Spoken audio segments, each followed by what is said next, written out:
Chapter 5. An old friend returns. A friend loves at all times, and a brother is born for a time of adversity. Proverbs chapter 17, verse 17. A real friend is one who walks in when the rest of the world walks out. Japanese proverb. But we must do something. We cannot simply let them take Shimpu away. Kumiko spoke softly, yet her words conveyed the weightiness of command. Yes, I know, replied Shiro, but I fear there is nothing we can do right at this moment. He called out for his mother, but there was no answer. He turned back to Kumiko. Come, sit down. I will bring you some tea. Are you sure you're all right? Kumiko answered, her eyes cast down toward the floor. Hai, daijoubu. Shiro brought 2 ceramic cups and a pot of tea that his mother had brewed that morning. Beside the pot was a note. He recognized his father's handwriting. Shiro-kun, I am going with your mother to the castle. I could not find you and did not wish to leave her alone. Stay and mind the house. The note was signed with the character for father. Shiro felt a fluttering sensation in his stomach. It was much like the one he felt his first night in Amakusa, the first night he had ever slept away from home. The fluttering had been accompanied by a dull ache of loneliness and a longing to be in the presence of his family. What had made those feelings worse was a belief that he could not admit them to anyone, for fear that they were somehow inconsistent with manhood. He turned back to Kumiko and poured some tea into her cup. It was tepid and bitter from having steeped the entire day. Kumiko, going back to the church was very foolish. Why did you risk such a thing? Our blessed Lord was lying upon the floor. I could not simply leave him there. But, Kumiko, that guard meant to do you harm. He might have killed you. Even as he spoke the words, the reality that they had been the ones to take a life began to sink in. If the body of someone you loved fell upon the field of battle, would you not risk your own skin to retrieve it? Would you not venture even into an enemy's camp to preserve the dignity of the body of your beloved? These questions caught Shiro off guard. They made him realize that, while the true presence of the Eucharist was something he had come to accept intellectually, Kumiko understood it in the depths of her heart. I should like to think so, but... Shiro's answer was interrupted by the clack of hooves just outside the house. He ran to the adjoining room and grabbed his swords. Kumiko, stay down! Keeping low, Shiro made his way to the door and slid it open just enough to peer out. The first rays of dawn were just beginning to peek out over the line of hills. He saw a large horse of a light gray color, spotted with several darker patches. And mounted upon the steed was a figure that looked somehow familiar. A longbow and a quiver of arrows were strapped across the rider's back. Shiro-kun! The rider yelled toward the house. Shiro Nakagawa! Where are you? Show yourself, you scrawny scoundrel! Shiro squinted to better see. He knew that voice.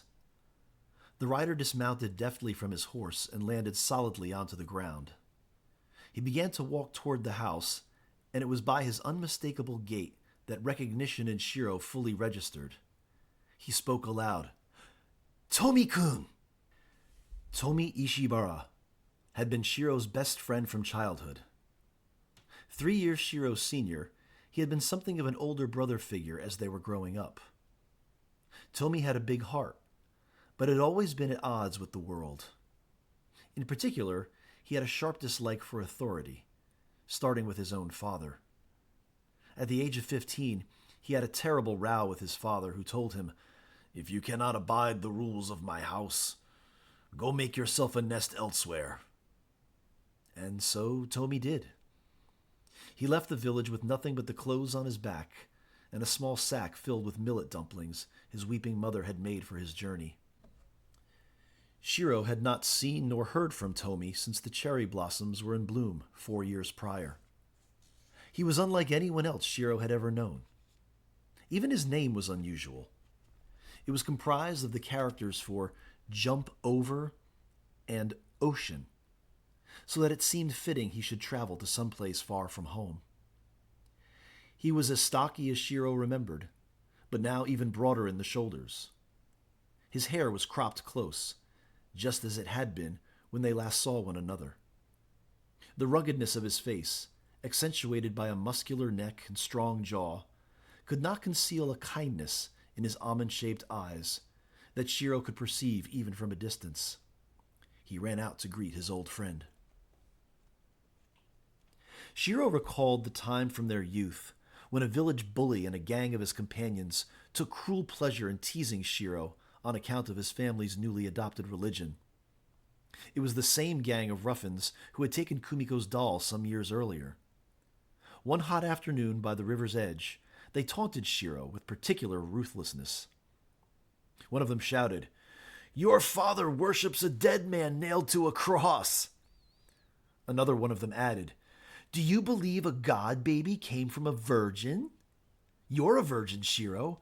Perhaps a baby will come out of you." Then the leader chimed in.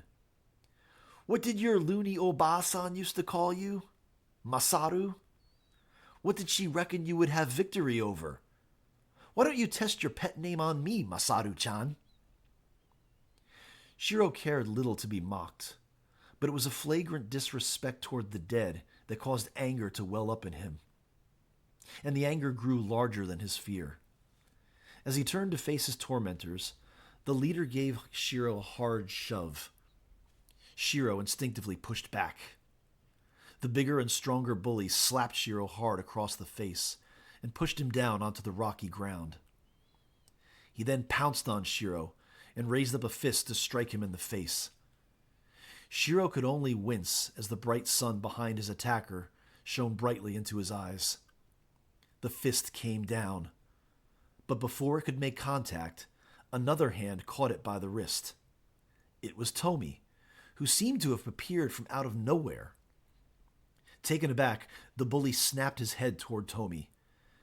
"Get out of here, Ishibara. This doesn't concern you." Yes, it does," replied Tomi, in a tone that conveyed not so much defiance as correction. "This is my friend, and I don't like when a cockroach picks on a smaller bug to make himself feel big." The bully stood to face Tomi, who was about his equal in size. "The only cockroach is this little bug's father. He worships a dead man and believes in bread that turns into human flesh." "Yes, well," replied Tomi, "at least he knows who his father is." Anger flashed in the bully's eyes as he clenched his fists.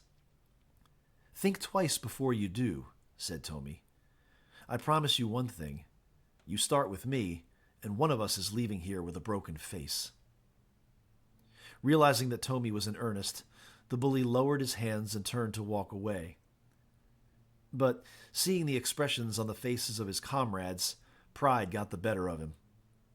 He whirled back around to deliver a roundhouse punch to Tomi's left cheek.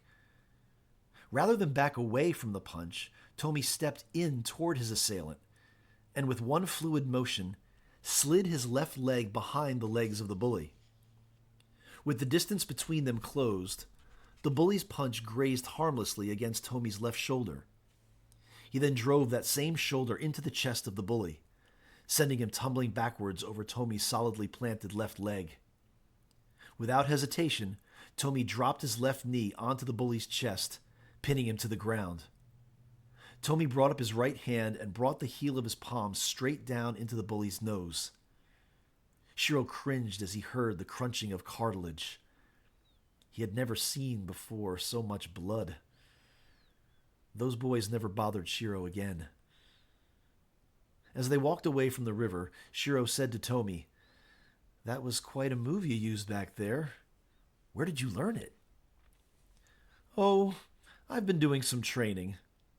And lots of reading. Reading? Hi. Master Musashi has written a new book, Godin no Sho, the Book of Five Rings. You must read it. It's some excellent philosophy. I know you like to talk philosophy with your priest friend, but this is the kind that has practical use, not like your Christian love thy enemy drivel. Give me the kind of philosophy that can help me subdue or trample my enemies. From that day, Shiro and Tomi spent many afternoons training together. That was not the only time Tomi had come to Shiro's rescue. 1 year before Tomi's abrupt departure from the village, the two friends had been walking in the forest between Watari and the northern neighboring village of Takazawa. At one point, they became separated for a while, and Shiro figured Tomi was up to one of his usual ambush games. Hearing a rustling from some nearby underbrush, Shiro laughed and said, "All right, Tomi-kun, you'll have to do better than that." Without warning, something low but large darted out from the brush. Shiro instinctively jumped to one side as the boar's tusks, which surely would have gored his thigh, instead grazed the outside of his leg. Shiro ran, but soon found himself pinned against the steep hillside. The animal appeared agitated as it spun itself around, its big, thick head cocked to one side. Shiro remained still in the hope that the brute would not see him, but its beady eyes fixed on Shiro as it once again charged. Shiro tried to judge whether he should dart to the left or right, but realized it would not much matter, given the size of the beast and the speed with which it was bearing down upon him. As suddenly as the boar had sprung from the brush, it slumped over in a heap only a short distance from where Shiro stood frozen. When he opened his eyes, he saw that the massive thing lay still on its side, its bristly hide expanding and contracting like a sword-maker's bellows. Protruding from the base of its neck, just below the thick skull, was the shaft of an arrow. Shiro looked all around, but could see no one. Then he heard a voice coming from above. "Hey down there!" Shiro looked up and saw Tomi standing atop a high ledge, the sun bright behind him. "I was going to ambush you, but I see someone beat me to it." After ensuring that the beast was lifeless, the two friends took several hours, right up to nightfall, to drag its great weight back to the village, where shishinabe and other pork dishes were enjoyed for the next several days. "Tomi, I can't tell you how good it is to see you." Shiro smiled and clasped the shoulders of his returned companion. "I must believe God brought you here precisely when I needed to see a familiar face." "My, you've sprouted like a weed." Indeed, since the time they had last seen one another, Shiro had gone from one head shorter to one head taller than Tomi. "You know, I don't believe in gods, Shiro. But perhaps in a way you may be right, that it was your God who brought me here.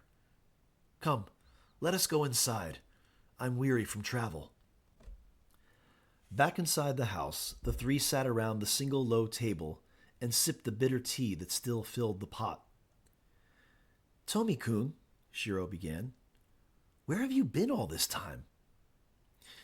"In Nagasaki, mostly. I found work in the port. The arriving Spanish and Portuguese ships needed hands to help them unload their cargo. It paid well enough for me to keep my belly fed, my head rested, and my body bathed. I haven't need of much else." "You remember Kumiko-chan?" Tomi examined the pretty young woman sitting across from him, scanning for something familiar. He found it as he looked into her round chestnut eyes. "Ah, yes, Shimamura-san. I remember when you were just a little Chibiko ankle-biter playing in the paddies. You've certainly grown up." Kumiko smiled and cast her eyes down. Shiro was quick to interrupt. "You chose an interesting time to come home, Tomi-kun. Much has been happening here." Tomi nodded, his face becoming grave. "Much is happening everywhere." "What do you mean?" Kumiko posed the question. Back in Nagasaki, they executed 26 men. Well, I should say 23 men. The other three were only boys, the youngest only 12. They were some of your fellow Christians. 6 of them were gaijin, including 3 priests. But the other 20 were our own people, including the young ones. They were hoisted up on crosses, much like that one you wear around your neck, Shiro.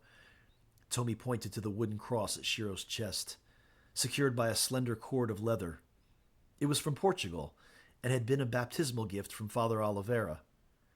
Yes, they were hoisted up on crosses, and then run through with spears.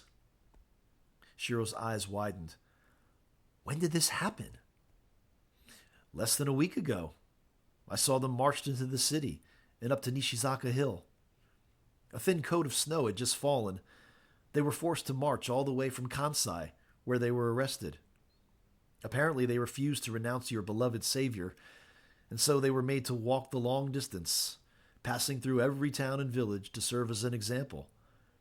At some point along the way, their left ears were hacked off, supposedly to show what would happen to others who attempted to hear or proclaim this, what do you call it, gospel of yours. You say you saw this happen? Asked Kumiko. Yes, as did many others. We stood alongside the road as they marched past. I could literally see the drops of blood that fell from their heads onto the snow. I followed behind them up to the hilltop. I'm not sure why, but I could not stop myself. There were wooden crosses lying on the ground, waiting for each of them. The captives were tied up to crosses and then raised up for all to see. Soldiers with spears were stationed on either side of the condemned ones. When the order was given, the spears were run straight through their bodies, in the shape of an X, in through the rib cage and out through the back of the neck. The deaths were not quick. Kumiko hastily gathered the empty cups onto a tray and carried it toward the hearth, saying, I shall prepare a fresh pot of tea. I shouldn't have spoken of this in front of her, Tomi said quietly, leaning in toward Shiro. I'm afraid my travels didn't teach me much tact. It's all right, said Shiro. She's been through quite a lot in the past 2 days. We both have. Where's your family, by the way? My parents have gone to Hitoyoshi. Obasan passed away a little over 2 years ago. I'm sorry to hear that. I very much enjoyed the talks I had with her. She was quite a feisty lady. Hi, that she was. And she was always quite fond of you, but for reasons I could never quite understand. But please, continue your story. I stood there and watched until the soldiers ordered us to disperse. Some of the people were beginning to pray, but the soldiers would have none of it. They pulled a few peasants aside and gave them a pretty sound beating. I went back to my room at the inn, though I hadn't much stomach for food. I did go to the bathhouse, but could not wash the images from my mind. Later that night, I returned to the foot of the hill. I saw the silhouette of those 26 crosses, each with its X of spears. For a moment, I didn't even give a thought to those poor souls, impaled and hanging there. I simply gazed and marveled at the symmetry of the scene. Is that not an odd thing? Shiro was silent for a while. Finally he said, Last night, we killed a soldier from Yatsushiro. Tomi turned to face Shiro and raised an eyebrow. After a long silence, he finally said, I see. Well, I hope the poor fellow at least deserved it. Shiro then had his turn to share with Tomi all the events since the previous morning, after which Tomi declared, Yes, well, I'd say, based on all you've said, the brute indeed deserved it. There was a man I wanted to kill on my way here from Nagasaki, though I was not afforded the opportunity. Kumiko returned to the table with a fresh pot of tea. Tell us. 3 nights ago, I arrived in Konose village as the sun was beginning to set. One of the farmers there was gracious enough to put me up for the night. It was a Christian family, the man, his wife, and 3 young daughters. I had to bear their little rituals, you know, the prayers before meals, evening and morning prayers, lots of prayers. You Christians are as bad as the Buddhists when it comes to all your prayers. But, of course, I couldn't complain. They treated me very kindly, fed me well, drew me a bath, even allowed me to sleep indoors amongst them. The next morning, as we sat down to breakfast, men rode into the village from across the river. I could tell from their banners they were from Yatsushiro Castle. They ordered everyone outside and into the common area by the torii gate. The villagers had no idea why these men had arrived, but I had some clue. I had not told the family about what I'd witnessed in Nagasaki. The soldiers corralled the people around the torii gate, Tomi continued. Then the leader, a tall man wearing the kabuto helmet, held up a fumie, a bronze image of your Yesu upon the cross. He told the people they must tread upon it and renounce the Christian God. There was much agitation among the people, and they began to protest. The kabuto became impatient. He threw the bronze image onto the ground and grabbed an old man standing beside me. He was ordered to step with his foot upon the image, but the old man protested. The kabuto unsheathed his sword and asked the old man whether it was worth losing his head over the image of a man who was already dead. I could smell the fear coming off the poor fellow. He finally stepped on the image and knelt down weeping at the edge of the crowd. Kumiko asked, "You say the leader wore the kabuto?" "Hai." Kumiko and Shiro looked at one another. Tomi asked, "Is he the one you killed?" "No," said Shiro, "but he may have been the one who broke into the church yesterday. Please, go on." Well, the kabuto seemed pretty pleased with himself, having gotten the first poor fool he grabbed to step on the image. He then gave the order that everyone in the village, even the children, must do the same. Some big brute of a fellow grabbed me and told me to step on it. "And did you?" asked Kumiko. Not at first." "What made you hesitate?" asked Kumiko. "Was there something in your heart telling you there was perhaps more to the image than mere bronze?" Tomi laughed. "No, Shimamura-san, I'm afraid that wasn't it at all. I don't believe what you believe. I just don't take kindly to being told what to do, and I gave the soldier a look to let him know it. Then he gave me a punch to the gut to let me know he didn't like the look I gave him. But yes, I stepped on the thing so that I could walk away from there. But before I walked away, I stayed around long enough to see the farmer, my host from that night, forced to take his turn to step on the image. He wouldn't do it. They slapped him around pretty good, but he still wouldn't just step on the damn thing." "So what happened?" asked Kumiko. Tomi fidgeted with his empty cup. "They grabbed a hold of his oldest daughter. She was about your age. They tore off her clothes and commanded the farmer to step on the image. The poor fellow began to sob, but he still wouldn't do it. He begged them to leave her alone. They just laughed. Then the big brute who struck me took a pair of tongs and held the bronze piece over the charcoals of a cooking fire.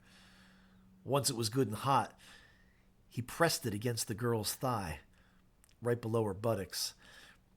She cried out in agony while the family was made to watch. The father was out of his mind.